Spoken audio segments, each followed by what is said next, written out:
As a Christian, struggling with porn and failing can make you feel worthless, like you're unworthy and you're condemned.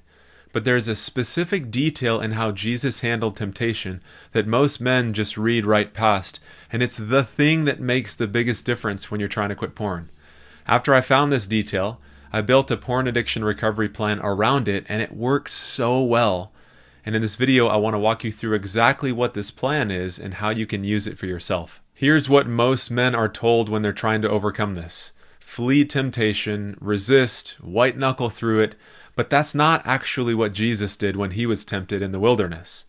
After 40 days of fasting, Satan appeared and offered him security and significance and power. But here's the key. Jesus didn't run away. He didn't use willpower. He engaged in every single temptation directly, and the tool that he used was the tool of knowledge. He knew the scriptures, yes, but he also understood something even deeper. Each temptation was offering something worldly, and he knew exactly why he didn't need to take it. This is the detail that most men miss. The Lord's weapon was not willpower. It was knowledge.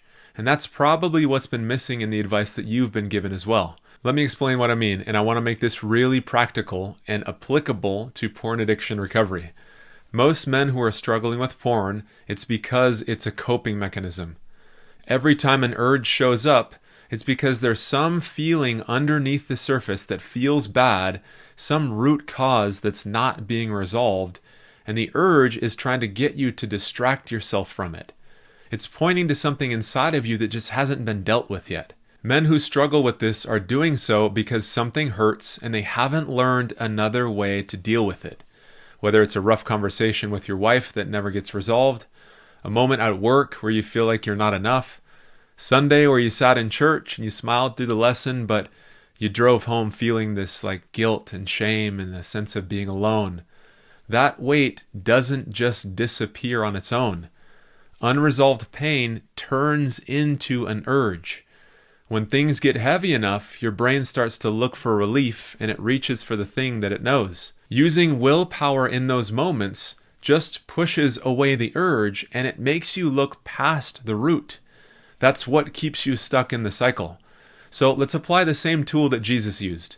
The thing that you need knowledge about is what's actually underneath the urge. What is the urge pointing to? When it shows up, instead of trying to fight it, pause and ask yourself, what was going on right before this showed up? How am I feeling right now? What happened earlier that might not be resolved? If you got into an argument with your wife and it never was resolved, it's not just an argument, but that heaviness just sits in your chest. It might feel like this tension or distance, the weight of something feeling off between you and her. That feeling is the root.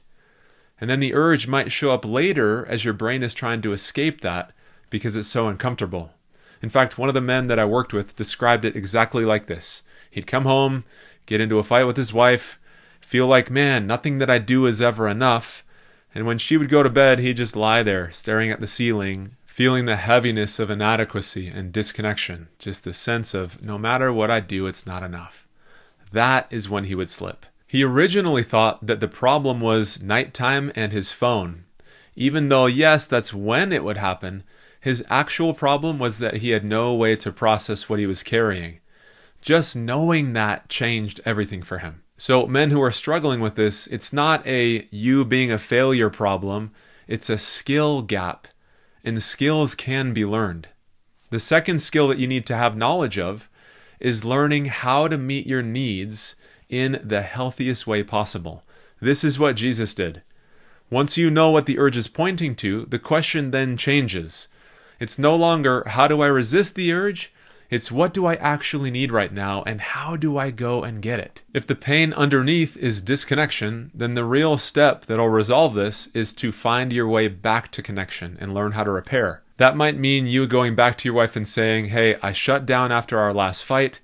I don't want to leave it there. Can we finish talking about this? That conversation, yes, feels harder than just scrolling, but it's actually the thing that will resolve what's driving the urge. When the roots get resolved, then the urge goes away because, again, the urge is just a signal or a messenger. It's letting you know that something deeper needs to get resolved. The same thing, we can apply this to stress. If you have an awful day at work, or you missed a deadline, or a conversation with your boss doesn't go very well, a project is falling apart, whatever it is, that stress does not go away when you leave the office. You drive home carrying it. You sit at dinner carrying it. And then when you finally get a quiet moment, your brain wants to escape that. That's not a moral failure. That's a man who is stressed out, who doesn't have the knowledge or the skills to process what he's feeling very effectively. The right step is to learn the skill of how to deal with the stress. Whether you're breaking up work problems into smaller steps, writing down what's in your head, connecting with somebody else, doing something that actually addresses the pressure instead of just escaping it. The third skill is building the capacity to identify and resolve the root cause over time. You're developing this process, this system, because learning requires repetition. Just like how it says in the book of Luke, it says that Jesus grew in wisdom and favor with God. That word grew matters a lot. It wasn't static for him. It was developed. And you are building the same thing.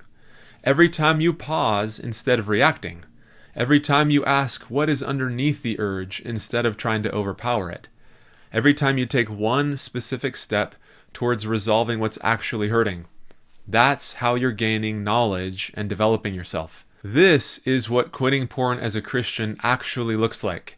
It's not more willpower. It's not a better filter on your phone. It's gaining knowledge of yourself and the skills that you need to address and resolve the root cause. Jesus didn't overcome temptation with willpower. He overcame it with knowledge. And now you have the blueprint for how to apply it to porn addiction recovery. If this makes sense, subscribe. This channel and my videos are all built on helping you develop the skills and the knowledge that you need to actually change and break this pattern instead of just getting motivation to keep trying harder.